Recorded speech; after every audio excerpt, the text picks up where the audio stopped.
Hey, I got something to say. I'm just so sick of hearing everyone complain. I know it's tough and I know there's pain, but hitting bottom is the only way to change. Hi friends, Anu's balcony గార్డెన్కి స్వాగతం అండి. చూడండి friends, ఈ మందారాలు ఎంత చక్కగా ఉన్నాయో. ఈరోజు మన వీడియో ఏంటి అంటే, వైట్ది మనము హైబ్రిడ్ రెకమందారం కొనుక్కొచ్చుకున్నాం కదండి, అది రీపాటింగ్ చేసుకుందాం ఈరోజు. అది అంతకుముందు ఒక కుండీలో పెట్టుకుందాం. అది ఆ కుండీలో అంతకుముందు మార్నింగ్ గ్లోరీ చెట్టు ఉండేదండి.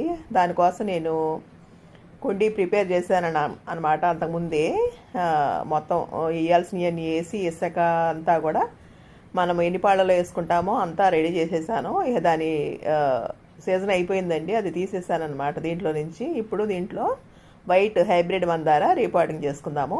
మామూలుగా అయితే అసలు మనము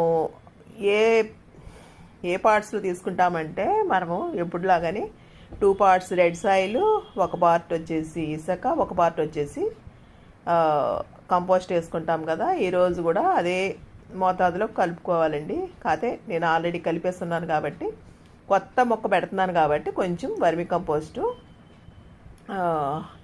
ఇది సాఫ్ ఫంగిసైడ్, మళ్ళీ మల్టీ న్యూట్రియంట్ పౌడర్ వేస్తాను ఈరోజు. అంతకుముందు కలిపేస్తున్నాను కాబట్టి, కొత్త మొక్క కాబట్టి కొంచెం వేస్తున్నానండి అంతేను. అంతకంటే ఇంకా రెడీ చేసుకోవడానికి ఇందులో ఇంకేం లేదండి, ఆల్రెడీ ముందే రెడీ చేసేసాను కదా. ఇది తవ్వుకొని దీంట్లో కొంచెం ఆ కంపోస్ట్లో కలుపుతాం ఫ్రెండ్స్. ఇది చాలా పెద్ద పువ్వు అండి, వైట్ మందారం అనమాట. ఇంతకుముందు మన గార్డెన్లో లేదు కాబట్టి ఇది ఈసారి తీసుకొచ్చాను. ఇంతకంటే పెద్ద పెద్ద చెట్లు ఉన్నాయండి. అవి అయితే 18 or 100 చెప్పింది. అప్పుడు 2 నెలలు అయినట్టుంది తీసుకొచ్చి దగ్గర.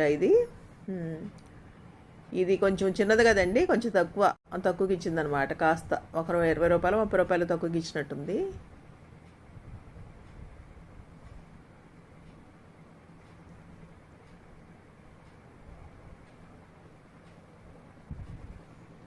ఇదిగోండి ఫ్రెండ్స్, వర్మీ కంపోస్ట్ వేసానండి. ఇప్పుడు ఫంగిసైడ్ పౌడర్ వేద్దాము, రూట్ రాట్ అయిపోకుండా. ఇదండి మల్టీ న్యూట్రియంట్ పౌడర్ అనమాట. ఈ ఫంగిసైడ్ పౌడర్ ఎందుకు అంటే, ఫంగస్ పట్టి ఆ మందార రూట్స్ రాట్ అయిపోకుండా ఉండటం కోసం అనమాట ఇది వేసుకునేది. ఇదిను మనము నీమ్ పౌడర్ కూడా అప్పుడప్పుడు వేస్తూ ఉంటాం కదా. నీమ్ పౌడర్ కూడా ఉపయోగం అదేనండి, రూట్ రాట్ అయిపోకుండా ఉంటుంది. అది కాకుండా దాంట్లో చాలా రకాల పోషకాలు ఉంటాయి, మొక్కకు ఉపయోగపడే పోషకాలు. అందుకోసం అని చెప్పి అది కలుపుతామన్నమాట మనము. ఈ ఫంగిసైడ్కి మాత్రం ఒకటే ఉపయోగం అండి, ఫంగస్ పట్టుకోకుండా ఉండటానికి వాడతామన్నమాట. అది ఒక్క ఉపయోగమే దీంతో. కాకపోతే నీమ్ పౌడర్కి మాత్రం చాలా ఉపయోగాలు ఉంటాయండి. ఈ కవర్లు జాగ్రత్తగా చిరక్కోహటి తీద్దాం అనుకుంటే కుదరట్లేదండి. ఒక్కో దాంట్లో చాలా వరకు చింపేయాల్సి వస్తుంది. ఇది కూడా అలాగే చింపేయాల్సి వచ్చింది. దాచుకుంది మళ్ళీ వేరే మొక్క పెట్టుకోవడానికి కుదరట్లేదు.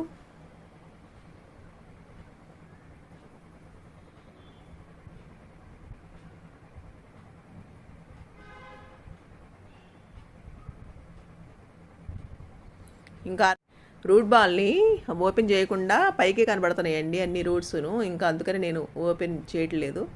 ఒకవేళ అలా కనబడకపోతే మొత్తం మట్టే కనబడతాయి కనుక కాస్త కొంచెంగా అలా ఓపెన్ చేసుకుంటే వర్షాకాలమును శీతాకాలము మంచిదేనండి. ఎందుకంటే తొందరగా మన సాయిల్లోకి పరుచుకుంటాయి అన్నమాట. తొందరగా పరుచుకుని తొందరగా ఎదగటానికి అవకాశం ఉంటుంది. కాకపోతే ఆల్రెడీ ఉన్నాయి కాబట్టి బయట కనిపిస్తా, ఇంకా ఓపెన్ చేయాల్సిన అవసరం లేదు ఫ్రెండ్స్. కాకపోతే వేసవకాలం మాత్రం అలా సాయిల్ ఓపెన్ చేయకూడదండి. మనం మార్చిలో అలాగా రీపాటింగ్ చేయాల్సి వస్తే కనుక అస్సలు కొద్దిగా కూడా ఓపెన్ చేయకూడదు. రూట్స్ కనిపించిపోయినా సరే కొద్దిగా కూడా ఓపెన్ చేయకూడదు అనమాట. ఆ పట్నే పెట్టేసుకోవాలి.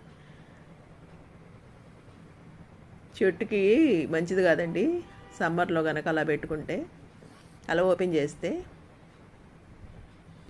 ఇదిగోనండి ఇలా రీపాటింగ్ చేసేసామన్నమాట. దీన్ని ఒక వారం 10 రోజులు కొంచెం నీడపట్టును పెట్టుకుంటేనండి కాస్త కొంచెం కుదురుకుంటుంది. కుదురుకున్నాక బాగుంది అనుకుంటే అప్పుడు తీసుకెళ్ళి ఎండలో ఎండలోకి మార్చేసుకోవచ్చు.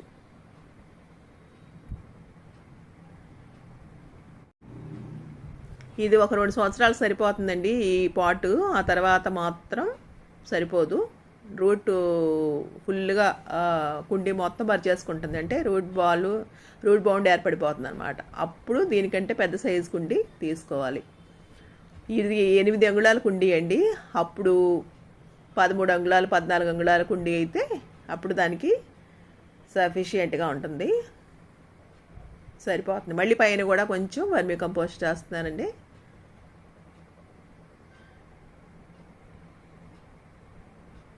కొంచెం సాఫ్ట్ ఫంగిసైడ్ కూడా వేస్తున్నాను. తడిగానే ఉందండి ఆల్రెడీ, కొంచెం వాటరింగ్ చేసుకుందాం సరిపోతాయి, ఫుల్గా చేయవసరం లేదు.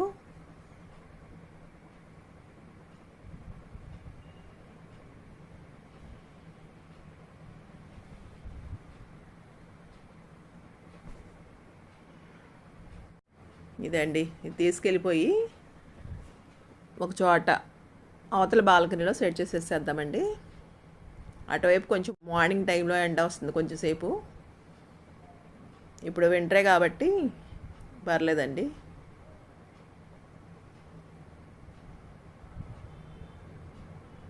ఇదిగోండి ఫ్రెండ్స్, ఇక్కడ పెట్టేశానండి. దీనికి ఆల్రెడీ మొగ్గలు కూడా ఉన్నాయి నేను తీసుకొచ్చేటప్పుడేను. ఇది 3 ఏమో ఉన్నాయి మొగ్గలు. ఇది కొద్ది రోజుల తర్వాత అండి దీనిపైన ఒకే ఒక కొమ్మగా ఉంది కదా, పైన కొంచెం కట్ చేసుకుని మనం వేరే చోట నాటుకోవచ్చు. అలా కట్ చేస్తేనే పక్క నుంచి చిగుళ్ళు వచ్చి మళ్ళీ 2-3 కొమ్మలుగా వస్తాయండి. లేకపోతే కనుక ఇలా ఏక కొమ్మగా ఎదుగుతుందనమాట, ఏక చెట్టుగా ఎదుగుతుంది. అందుకోసమే అలా చేయాలన్నమాట. పించింగ్ చేసేసుకుంటేనండి చక్కగా 2-3 కొమ్మలుగా వస్తాయి అన్నమాట. ఇదిగోండి ఫ్రెండ్స్, ఆ పువ్వు పూసింది చూడండి. ఇలా చల్లటంగా ఉన్నప్పుడు చూస్తేనేమో చక్కగా లేత గులాబీ రంగులో ఉందండి, లోపల బేబీ పింక్ లాగా. ఆ తర్వాత పూర్తిగా విచ్చిలిన తర్వాత వైట్ షేడ్ వచ్చేసింది, పూర్తిగా వైట్గా వచ్చింది. చాలా పెద్ద పువ్వు అండి ఇది, అసలు లేదు కదా మన గార్డెన్లో వైట్ది, సరేననేసి తీసుకొచ్చాను. నాకు నాటు ఫ్లవర్స్ కంటే కూడా మందారాల్లో హైబ్రిడే ఇష్టం అండి ఎక్కువ. నేను నాటుకి పెద్దగా పెంచను. వీటిలో మాత్రం మన గులాబీల్లో మాత్రం నాటు ఇష్టం, నాటు హైబ్రిడ్ ఇష్టం. కాదు ఎక్కువ నాటుయే పెంచుతాను, ఎందుకంటే హైబ్రిడ్ కొంచెం కేర్గా పెంచాలండి. అదే కనుక పెంచితే ఈజీగా ఉంటుందన్నమాట, చక్కగా మన వాతావరణానికి సెట్ అవుతాయి అన్నమాట నాటు గులాబీలు. అందుకోసమే అవి పెంచడానికి నేను ఎక్కువ ఇష్టం చూపిస్తాను. ఇదండి ఈ వీడియో కనుక మీకు నచ్చినట్లయితే లైక్ చేయండి ఫ్రెండ్స్, మీ ఫ్రెండ్స్కి షేర్ చేయండి, సబ్స్క్రైబ్ చేసుకోండి, అలాగే బెల్ ఐకాన్ నొక్కండి. హ్యాపీ గార్డెనింగ్ అండి. Thank you, bye.